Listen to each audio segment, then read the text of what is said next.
Hola jóvenes, señoritas, bienvenidos al curso de filosofía y en esta ocasión vamos a tratar sobre la epistemología. Siempre estos días de pandemia, mucho de la comunidad informativa dice hay que hacerle caso a los científicos, hay que hacerle caso a los hombres de ciencia o incluso todo lo que aceptan como recomendación en estos días. Dice, ¿no? Siempre en cuando venga de un científico, y eso especializado en medicina, o en infectología, o un epidemiólogo. Es decir, hoy en día la gente, la mayoría, se ha convencido de que tiene que ser un hombre de ciencia. Y si no es hombre de ciencia, entonces no tiene el fundamento para decir lo que tiene de razón. Entonces, ahora, ¿cuál es la rama de la filosofía que justamente se encarga de hacer ciencia? ¿Y quién estudia la ciencia? ¿Quién desarrolla todos los aspectos básicos de hacer ciencia?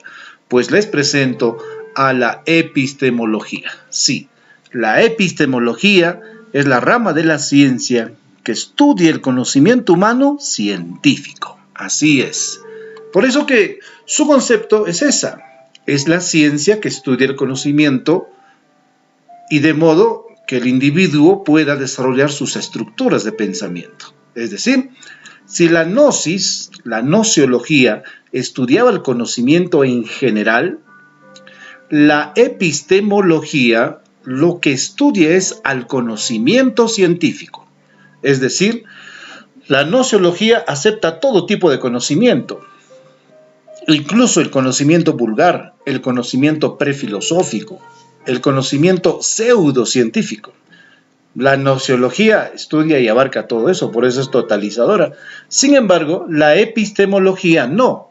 La epistemología solo estudia lo que es considerado conocimiento científico.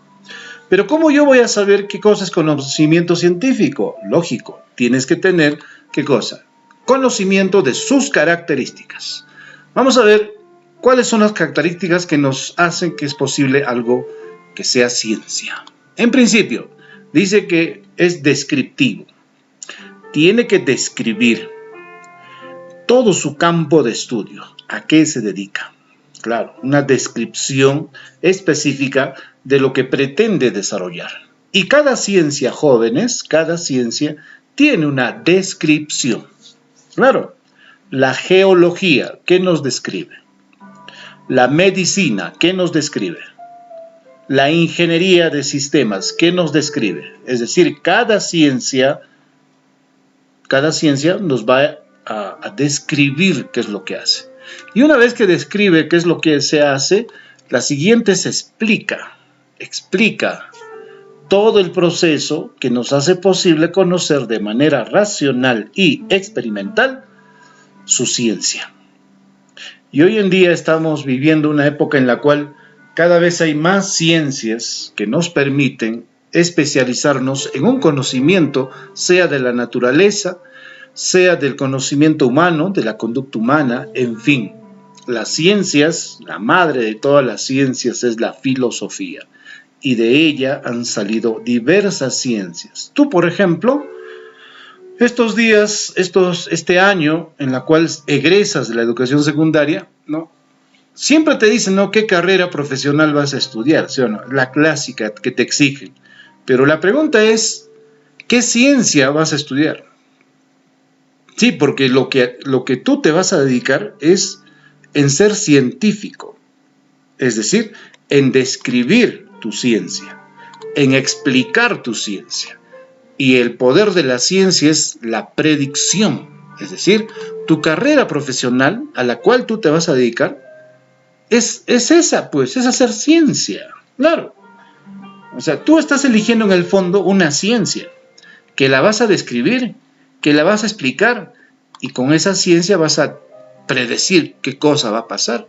Por ejemplo, un geólogo que se especializa en lo que significa movimientos climáticos, pues predecirá el tiempo, ¿no? En eso se especializará. Y eso es predicción. Un psicólogo, ¿qué cosa va a predecir? La conducta buena o mala de un individuo. Un médico, ¿qué cosa va a predecir? Las enfermedades que va a afrontar tal individuo frente a ciertas conductas. Es decir, como verás, cada una de las ciencias tiene ese poder de describir su ciencia, explicar su ciencia y predecir su ciencia. Ahora, ¿qué más? Cuando tú eliges una ciencia, todas las ciencias tienen como característica principal que son metódicas, es decir, tienen pasos. Método significa camino, por lo tanto tienen un paso. Todo comienza con la observación. Observar es el primer paso de toda ciencia. Luego investiga lo que ha observado. Luego desarrolla una solución tentativa al problema planteado. Luego reúne datos, estudia, investiga y esos datos los analiza. Luego de analizar, ¿qué cosa va a desarrollar? Ciertas conclusiones para interpretar los datos y compartir los resultados con otros científicos. Y así el método científico se hace presente. Entonces, para hacer ciencia, característica principal, descripción, explicación, predicción. Y todo ello es mediante un método, el método científico. Ahora, también la ciencia es sistemática, por supuesto. La ciencia es organizada, no está allí, por aquí, por allá, no. La ciencia tiene que ver mucho con la organización. No hay ciencia desorganizada, porque no lo sería. La ciencia entonces tiene que tener carácter organizado, carácter metódico, predictivo, explicativo y descriptivo, ¿no?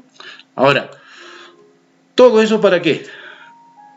Justo para encontrar validez científica, para que todo conocimiento que sepamos sea con rigor, demostrado a través de la razón y la experiencia. Y para eso es fundamental el método científico. Sí, ese método que utiliza unos caminos para llegar a la verdad.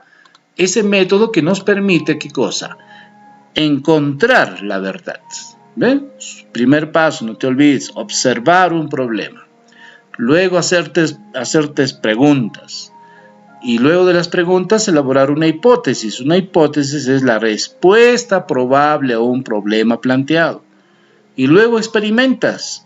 Llegas a una conclusión después de experimentar y reportas los resultados. ¿Ven? Ese es el método científico. Es importante entonces nosotros entender de que el poder de la ciencia es tal que nos permite investigar la realidad. Y esa realidad, ¿no?, es específica pues de una ciencia. Por ejemplo, ¿quién estudia los minerales? Un geólogo, ya. ¿Quién estudia el proceso de convertir, de lavar, de seleccionar los minerales? La metalurgia, ¿sí? ¿Quién se encarga de cuidar el planeta? ¿Qué ciencia? Bueno, aunque el planeta es diverso ya, pero el medio ambiente, muy bien, el ingeniero ambiental, esa es su ciencia. ¿Quién se encarga de que nuestra salud mental esté equilibrada? El psicólogo, el psiquiatra. ¿Quién se encarga de que nuestro cuerpo funcione bien y esté apto? La medicina.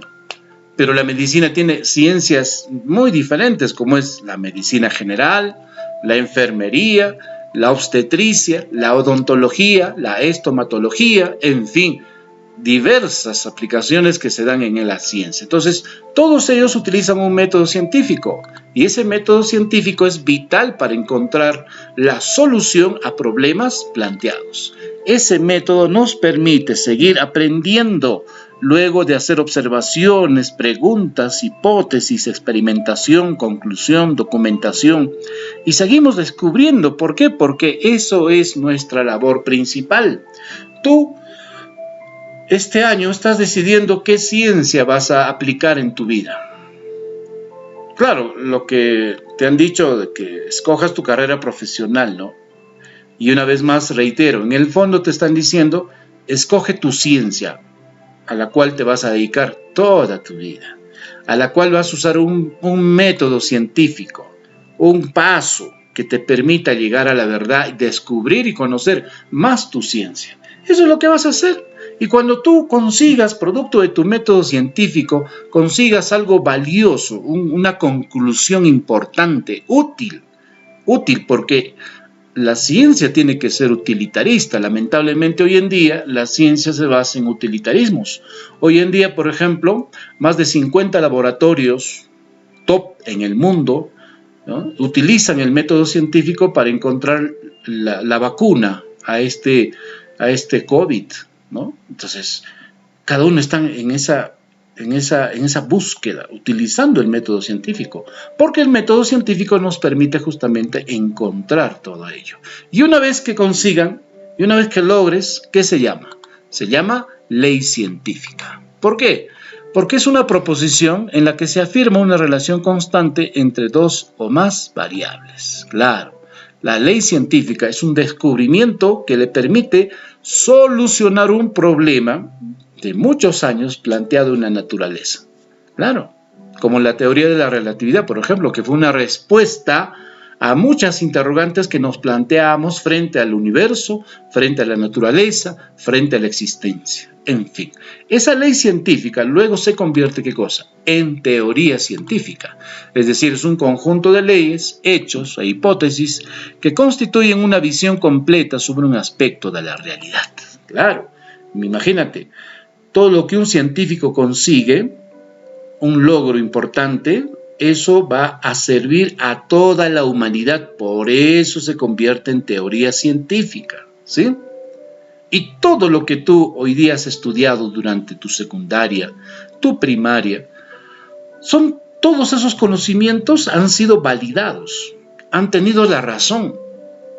Y son conocimientos acumulados durante siglos de existencia humana que nos permiten hoy en día tener un panorama de lo que significa el avance científico. Ahora, ¿cómo se clasifica el conocimiento científico? ¿Cómo se clasifican las ciencias? Bien, vamos a conocer que hay ciencias formales o también llamadas abstractas. Estas ciencias tienen como objeto de estudio entidades abstractas o formales. Por ejemplo, la matemática es una entidad abstracta, ¿sí? Todo lo que tú conocías como ciencias exactas, esa es ciencias formales o abstractas, ¿sí?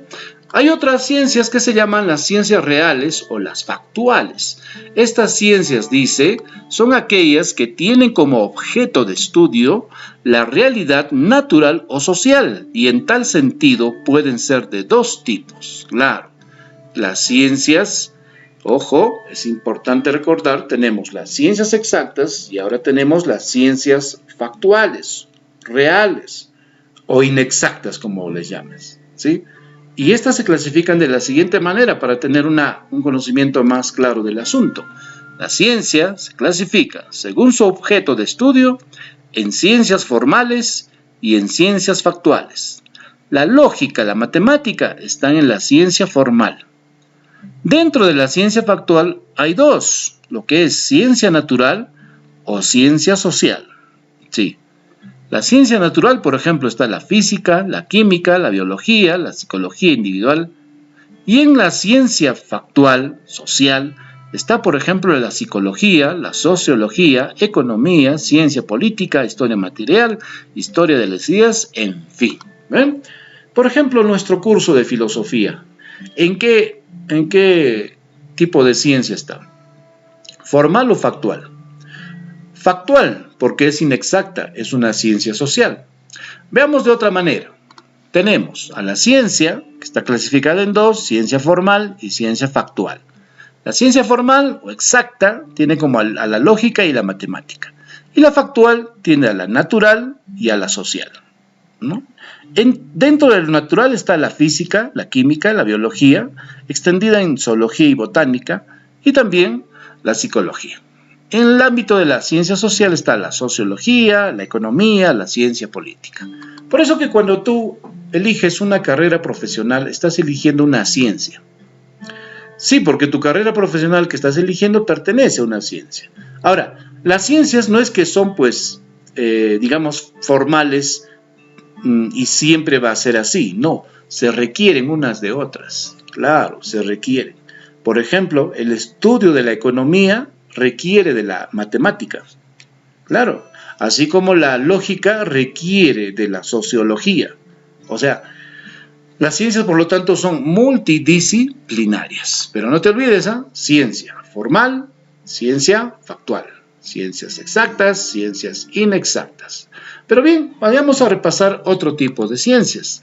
Las ciencias teóricas, por ejemplo. Estas se ocupan de describirnos, explicarnos y predecir, por ejemplo, la física pura, ¿no? Estas son teóricas porque no pueden ser experimentales todavía. Nos enseñan asuntos teóricos en base a los razonamientos y al marco teórico de muchos años de estudio. Pero no podemos experimentarlas, ¿por qué? Porque todavía no tenemos los instrumentos que nos permitan desarrollar experimentación. Por ejemplo, las teorías de Hawking acerca del origen del universo y el final del universo son física pura, ¿sí? ¿Por qué? Porque no podemos experimentarlas. Los agujeros negros, por ejemplo. El estudio de los agujeros negros, todo es teoría. ¿En base a qué? En base a las observaciones que desarrollan los físicos, los astrónomos, para poder llegar a ciertas conclusiones, ¿sí? Pero mientras todavía no tengamos el instrumento que nos permita estudiarlas de manera racional y experimental, seguirán siendo puras. La ciencia creativa, esa ciencia es la que genera interés para solucionar problemas, es decir, no se basa en la situación de poder encontrar la solución a problemas fundamentales de la naturaleza humana, ¿no? Sino que se orienta más a poder presentar un carácter distinto de la ciencia. Tenemos el carácter multidisciplinario de la ciencia de hoy. ¿Por qué? ¿Por qué se dice multidisciplinario? Ejemplo, en la vida real. No todo lo que tú vas a estudiar como ciencia, lo que tú vas a estudiar como carrera profesional, no siempre uno llega pues a desempeñarse en eso. O sea, no siempre. Y hoy en día, ustedes como jóvenes, como señoritas, tienen que tener carácter multidisciplinario. ¿Qué quiere decir multidisciplinario? Que tienes que, o sea, si bien es cierto, vas a estudiar una ciencia, una carrera profesional científica, pero esta carrera tiene diversas ramas a las cuales te puedes dedicar. No siempre un ingeniero civil va a dedicarse exclusivamente a la construcción civil. No, puede orientarse a especializarse en topografía, puede especializarse en lo que es planos. O sea, en fin, nunca vas a dedicarte a lo que en realidad estás pensando dedicarte. No siempre. ¿Por qué? Porque tienes que entender que tu ciencia, la cual escoges, es multidisciplinaria y que puedes dedicarte a diversas ramas de tu ciencia a escoger. Ejemplo, un químico. Un químico puede ser profesor de química, puede tener su laboratorio, o sea, puede ser un laboratorista. ¿Qué más? Puedes tener su farmacia y generar, ¿qué cosa? Medicamentos. Es decir, como verán, su ciencia tiene varias cosas a las cuales se va a dedicar. Cuando tú estudias administración de negocios, ¿no? Una temporada trabajarás el tema navideño, otra temporada trabajarás el tema escolar, otra temporada trabajarás el tema de transporte. Es decir, un administrador de negocios tiene que tener multidisciplinaridad para el momento de aplicar su ciencia, aplicar su carrera, porque de lo contrario estará perdido. Y mira, nunca pienses que te vas a dedicar a lo que tú estás, digamos, planeando. El futuro siempre te trae sorpresas, pero como tú eres multidisciplinario, estarás listo como científico para afrontar esos retos, ¿sí? Vayamos, ¿qué otras ciencias hay? Por ejemplo, hay ciencia inútil, pues no. O sea, y esto es un problema grave. ¿Por qué se le dice ciencia inútil? Porque no sirve, pero existe. No sirve, pero se da. No sirve y muchos usan esto para hacerse millonarios, ¿eh? O para engañar a la gente, haciéndose pasar por científicos, cuando no lo son. porque tienen qué cosa, igual que los sofistas, pues, tienen una buena retórica, una buena persuasión, ¿no? Y plantean temas y la gente les hace caso, ¿eh? Estos días de pandemia, tantos científicos inútiles que aparecen, porque nos dicen que esto ya cura el COVID, esto hay que hacer para esto, es decir, ciencia inútil, ¿no? Que es en vano, pero que lamentablemente la población pues les cree. ¿Por qué? ¿Por qué? Porque hay incultura científica, pues, claro. Es decir, no somos leídos, no estamos leyendo, no tenemos una visión del panorama en general y nos permitimos engañarnos, pues. Y eso genera ¿qué cosa? La incultura científica. Porque la cultura científica nos ayuda a tomar las cosas de manera realista y con actitud positiva. Pero la incultura científica nos hace daño, pues. ¿Por qué? Porque nos sometemos a ciertos patrones de conducta y creemos encima en cosas que no son científicas, pues. O sea, eres engañable. Sí, ese es el problema de aquel que no hace ciencia, de aquel que no establece validez en base a la razón o la experiencia. Los engañan, pues. Y ese engaño, lamentablemente, nos hace ignaros. Sí, ignorantes, pues, incultos. No sabemos, por eso nos engañan fácilmente. Ahora, hay modas científicas, ¿no? Sí, se presentan siempre. Es cuando cierto tipo de ciencia está en boga, ¿no? Porque ha pasado un caso. Por ejemplo, últimamente ha estado en boga el tema del cambio climático, ¿no? El tema de los metales pesados y su influencia en poblaciones mineras. Está en boga el tema medio ambiente hace tiempo, ¿no? Entonces son modas científicas que por un momento le interesan a la humanidad resolver. Y hoy en día estamos con esto del COVID, que también es una moda científica porque todo el mundo está en esto, de poder encontrar la vacuna. Y el día que encuentre la vacuna, ¿qué va a pasar? ¿El mundo va a volver a su normalidad? Quizás sí, quizás no, pero todo pasa. Y las ciencias también existen, se dan, pero al final pasan también en cuanto a su relevancia. Ahora, repasemos las teorías acerca de la ciencia. ¿Qué teorías tenemos que se dan y que nos muestran cómo hacer ciencia? En principio, tenemos a los neopositivistas o empiristas lógicos. ¿Estos qué plantearon? Dice, plantean el principio de verificación que nos permite diferenciar entre proposiciones con sentido con las de sin sentido. Significa, para los empiristas lógicos, que solo aprendemos ciencia haciendo ciencia. O sea, el ser humano aprenderá a ser científico haciendo ciencia. Entonces, esta corriente empirista lógica o neopositivista son los que impulsan pues la feria de ciencias. ¿Te acuerdas cuando eras en la infancia y participabas con tu proyecto y te ponías ahí tu gabán blanquito, ¿no?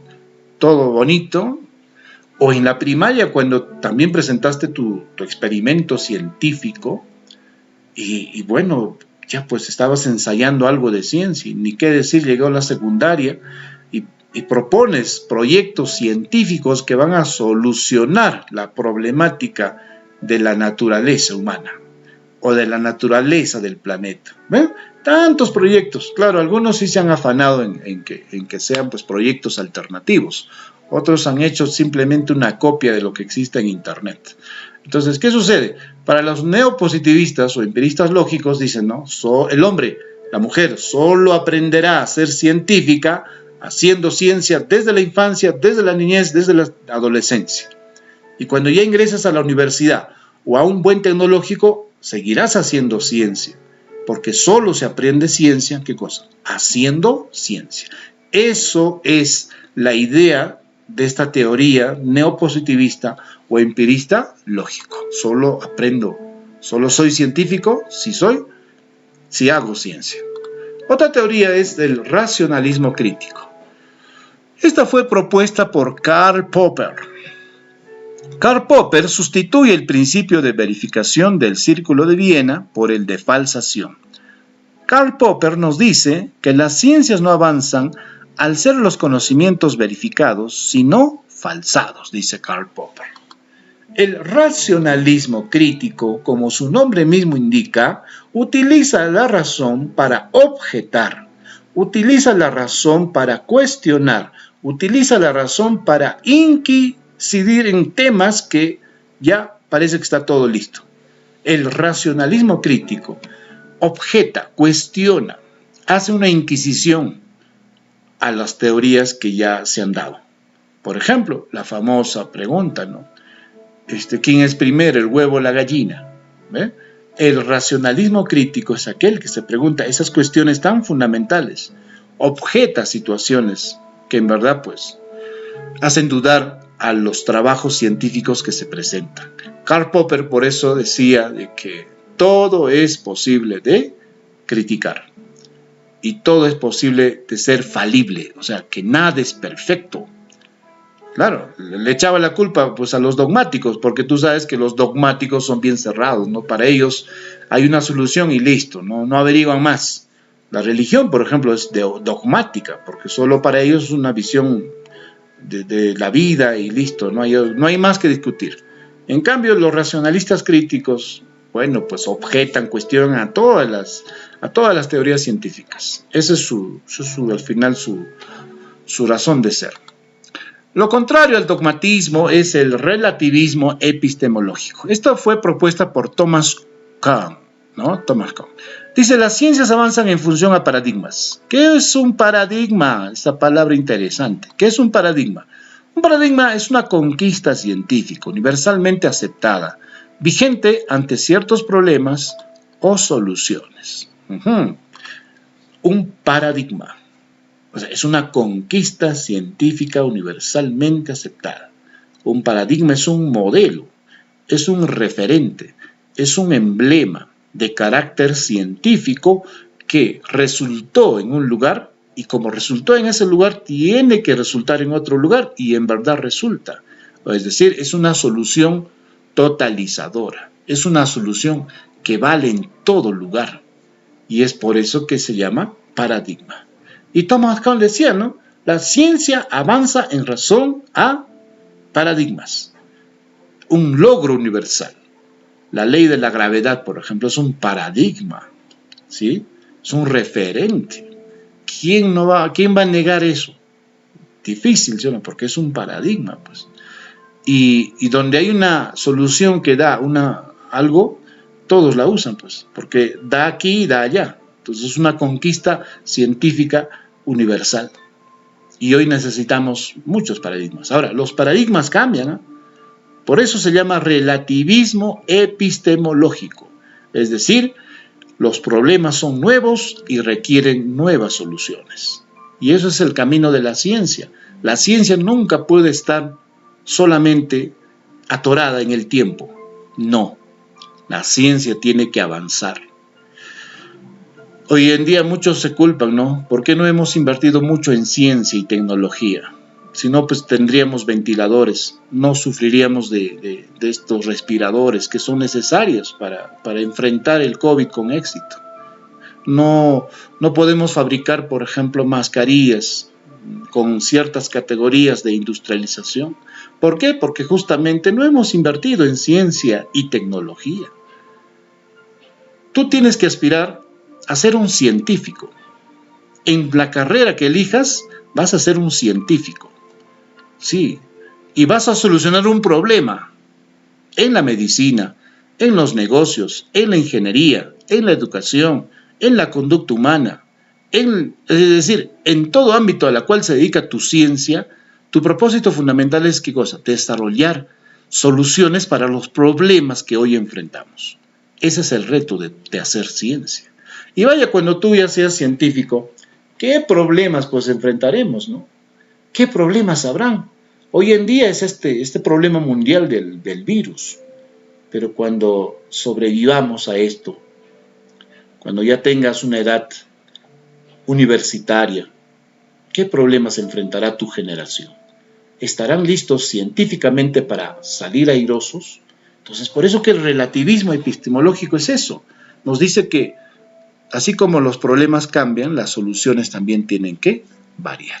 Ahora bien, luego de conocer a los neopositivistas que nos enseñaron de que se aprende ciencia haciendo ciencia, a los racionalistas críticos que dicen que todo tiene que ser cuestionado, objetado, a los relativistas que nos enseñan diciendo de que las ciencias avanzan en razón a paradigmas, nuevos problemas, nuevas soluciones. Hay otro, ¿cómo se llama? El anarquismo epistemológico, propuesta por Paul Feyerabend. ¿Qué nos dice el anarquismo? El anarquismo epistemológico nos dice que se permite todo, que todo vale si queremos, o que la ciencia progrese. Es necesario a veces no cumplir, incluso ir contra la propia regla. Esto sí es bien para temblar, ¿no? Ir contra la propia regla, es impresionante. O sea, para Paul Feyerabend se hace ciencia, dice, y la ciencia tiene que avanzar. La ciencia tiene que avanzar, dice Paul. No interesa lo humano, no interesa la ética, los valores, nada. Los científicos tienen que hacer avanzar, dice la ciencia. ¿Qué les parece? O sea, para Paul, la importancia de la ciencia es suprema.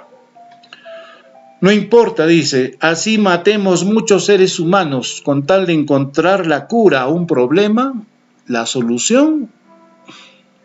Entonces estos anarquistas, estos científicos anarquistas, han hecho avanzar la ciencia a costa de la humanidad. No tienen ética, no tienen valores, la axiología les resbala. Entonces los anarquistas son aquellos que experimentan con seres humanos para hacer avances científicos, para lograr paradigmas. Los anarquistas fueron los que construyeron pues la bomba atómica y la lanzaron en Hiroshima y Nagasaki. Claro, esos son los anarquistas.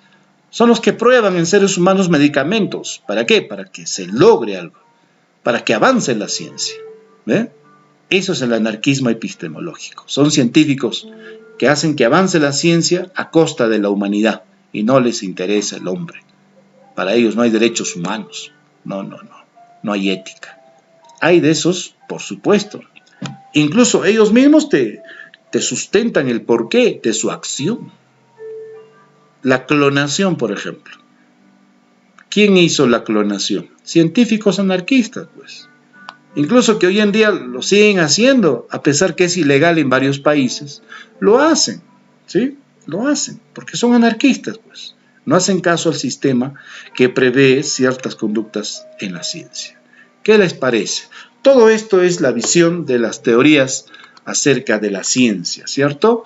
Esas teorías que nos enseñan y que cada uno de nosotros al final, como científicos futuros, va a tomar una posición. Quizás seas anarquista tú, quizás seas relativista, o seas un racionalista crítico, o también un empirista lógico. Recuerden que el empirismo es aquella corriente que sostiene que todo viene de la experiencia, ¿sí? Mientras el racionalismo sustenta que va a estar la razón para avanzar. En fin, eso es la epistemología. Muy bien, vamos a la evaluación, a ver un repaso de los temas que estamos tratando y vamos a ver cuáles son tus respuestas. En principio, a ver, la primera pregunta. Davis, al aferrarse a las verdades de la Biblia, defiende que todo lo demás es falso, dice. ¿Sí? O sea, para Davis se aferra a las verdades de la Biblia. Y para él todo lo demás es falso. Esto es un ejemplo de la posibilidad del conocimiento de. O sea, Davis es racionalista, Davis es dogmático, es empirista, naturalista o criticista. ¿Sí? Claro, Davis dice, no, todo lo que la Biblia dice es lo correcto. Lo demás es falso. Cuando dice eso Davis, ¿es un tipo racionalista? ¿Es un tipo dogmático? ¿Es empírico, naturalista o crítico? A ver, ¿cuál es tu respuesta? Es un tipo dogmático, dogmatismo. ¿Por qué? Porque el dogmatismo es eso, es dogma, no cambia. Para ellos es la verdad, será ayer, hoy y mañana, así será la verdad. ¿Ve? Por eso Davis dice, no, en principio tengo aquí mis verdades. Y cuando alguien dice, estas son mis verdades, no necesariamente para la religión, también puede ser en otro ámbito, pero al final no cambia de punto de vista, no cambia de parecer, Es un dogmático. Siguiente pregunta. Niega la posibilidad de conocer cualquier cosa. Ajá, nuevamente, niega la posibilidad de conocer cualquier cosa. A esos que niegan la posibilidad de conocer cualquier cosa, ¿cómo se les llama? Escépticos radicales, escépticos moderados, dogmáticos, radicalismos, idealismos.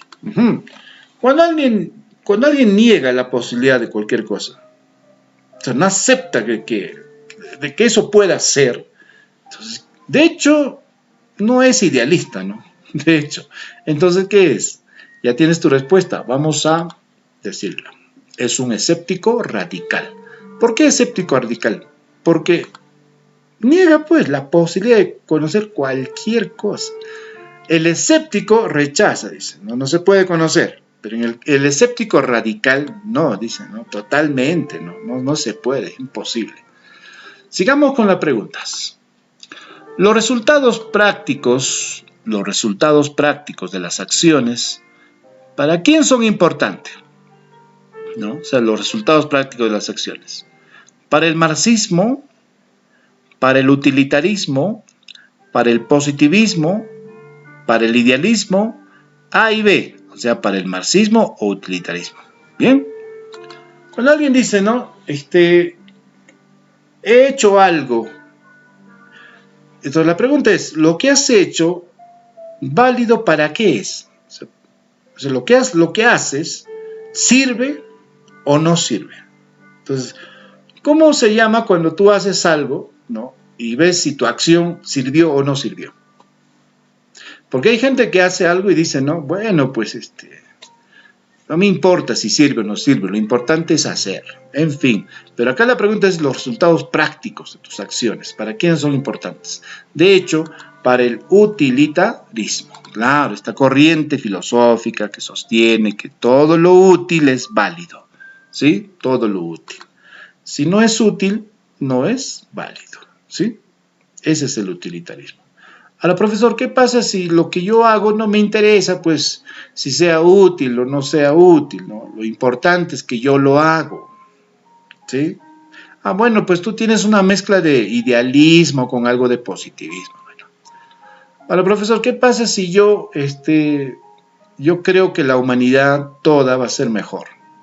Yo confío en la humanidad, pienso que es una humanidad diferente que va a salir adelante con todo esto, ¿no? Bueno, pues tú en este caso, ¿qué serías? Serías pues un positivista, pues, ¿no? Aquel que cree que la humanidad va a mejorar, ¿no? Positivo eres, pues. Pero la pregunta es, los resultados prácticos, útiles de tus acciones es el utilitarismo. Bien, vamos a la siguiente pregunta. Dice, solo existe el sujeto y su conciencia. Cuando alguien dice, solo existo yo y mi conciencia, ¿cómo se le llama? ¿Cómo se le dice? ¿No? Solo existe el sujeto y su conciencia. Idealismo, solipsismo, negacionismo, subjetivismo, objetivismo. Interesante esta pregunta, ¿no? Solo existe el sujeto y su conciencia. O sea, los demás no existimos. Es impresionante, ¿eh? Ahora, para el idealismo, ¡ay, caramba! Todo es idea, puede ser, ¿no? Todo es idea. Yo existo y mis ideas, puede ser. El negacionismo, no creo, ¿no? El negacionismo es negar todo, pues, una especie de escéptico. El subjetivismo puede ser, ¿no? Porque solo existe él y su conciencia. El objetivismo no creo, porque para el objetivismo tú existes, él existe, yo existo, ellos existen, todos existimos, ¿no? Pero ¿cuál es la respuesta? ¿Quién dice que solo existe el sujeto y su conciencia? El solipsismo. Esta teoría es impresionante, es decir, que solo eres tú y todo alrededor tuyo no existe, no existimos. Yo soy un producto de tus ideas, estoy en tu pensamiento, ¿ve? Y cuando tú dices chao, me voy, desaparezco. Es impresionante el solipsismo, por no decir alucinante, ¿no? Alucinante el solipsismo. Vamos a la siguiente pregunta. Ciencias que estudian entidades abstractas. Uy, qué fácil. Esta sí, muy facilita. Ciencias que estudian entidades abstractas. ¿Cómo se llaman las ciencias que estudian entidades abstractas? Ciencias factuales, teológicas, espirituales, racionales o formales. ¿Cuál es la ciencia que estudia entidades abstractas? En principio, ¿qué es abstracto? ¿Qué es abstracto? En nociología vimos, ¿no? ¿Qué es abstracto? Claro. Abstraer, abstracción, dicen. El adolescente ya puede abstraer, dice. Ya puede imaginarse, ya puede. Bueno, esta entidad abstracta, ¿con qué está vinculada? ¿Con las ciencias factuales, teológicas, espirituales, racionales o formales? La respuesta es que las entidades abstractas están vinculadas a las ciencias formales. La matemática es una entidad abstracta, claro, son los números, pues, y los números son abstractos, por lo tanto, está vinculada a las ciencias formales. Siguiente pregunta, ¿es un representante del empirismo? Ajá, un representante del empirismo. ¿Quién? Santo Tomás de Aquino, Hume o David Hume, Spinoza, ¿no? Descartes, René, Leibniz. ¿Quién es el representante del empirismo? ¿Qué es el empirismo? Recuerden que el empirismo es la teoría que sustenta que el origen del conocimiento es la experiencia, ¿sí? ¿Y quiénes son los racionalistas? Los racionalistas son aquellos que sostienen que el origen del conocimiento es la razón. Bien, de esta lista, ¿quién es empirista? Bueno, les presento a David Hume. Sí, él es un empirista. David Hume sostenía de que, bueno, pues no, si no se experimenta, no se sabe, ¿sí? La experiencia determina y es fuente y origen del conocimiento. Siguiente pregunta, el racionalismo crítico, ¿por quién fue planteado? Ajá, el racionalismo crítico. Fue planteado por Popper, Kant, Mario Bunge, Bueno, Descartes o por Popper y Bunge, el racionalismo crítico. ¿Te acuerdas quién es primero, el huevo o la gallina? El mito, el racionalismo crítico, pues lo tumba el mito de Atlas, ¿no? Atlas dice, sostiene el universo. Y el racionalista crítico dice, ¿no? ¿Y quién sostiene a Atlas? ¿No? Los racionalistas críticos son bien fregados, ¿eh? Yo ya me imagino que aquí en la clase hay varios racionalistas críticos. Sí, sí. Esos son los que te envían mensajitos, pues, diciendo, profesor, te has equivocado en esto. Está mal esto, está mal. Los racionalistas críticos son letales, ¿eh? Son letales, son gente pero que está ahí viendo, viendo errores, cuestionan, objetan, son racionalistas críticos. Ahora, ¿eso es bueno? Por supuesto, pues no, si tienes ese espíritu racional crítico, tienes que aprovecharlo, pues no, eres un científico racional crítico. En fin, ¿quién planteó esta tesis? Bueno, pues el inolvidable Karl Popper. Sí, Karl Popper, ¿no? Racionalista crítico. Bien. Su frase de Popper, la verdadera ignorancia no es la ausencia de conocimientos, sino el hecho de negarse a adquirirlos. ¿No? Interesante el racionalista crítico. Vamos a la siguiente pregunta. ¿Es una ciencia aplicada? Es una ciencia aplicada. La física, la anatomía, la computación, la astronomía, la zoología. Ajá.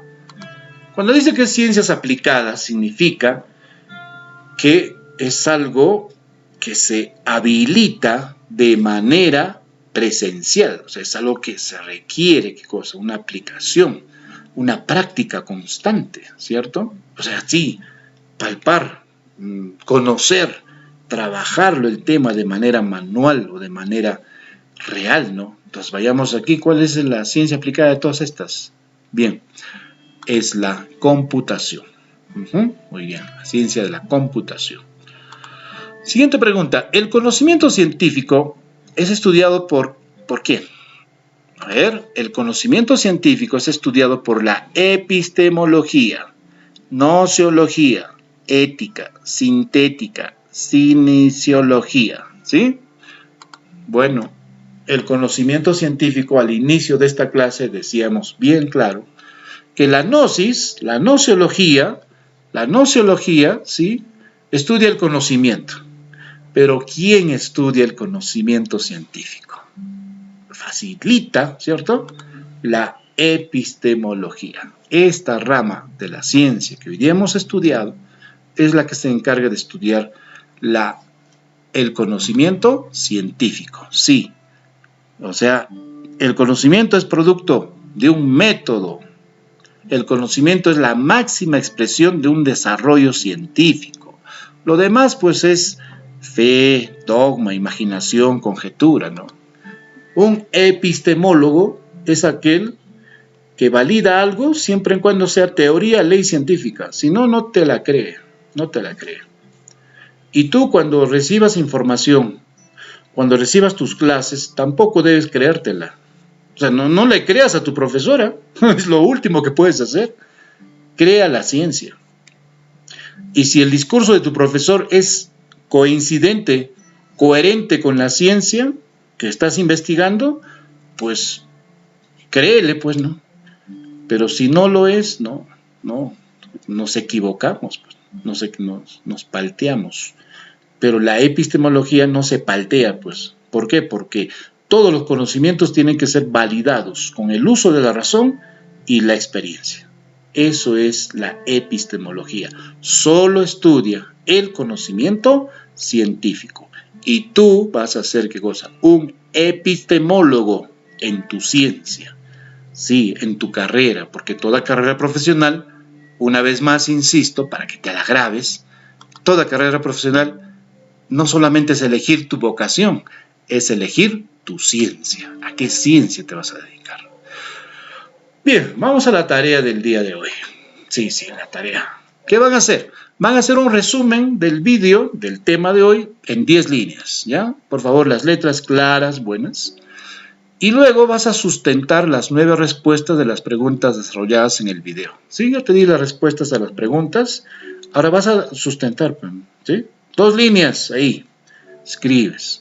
Puedes hacerlo digital, también puedes hacerlo a manuscrito. No te olvides, toma una buena fotografía o escanéala y la subes a la plataforma. Cuídense, protéjanse, espero verlo pronto. Fue la clase de hoy, epistemología. Hasta pronto.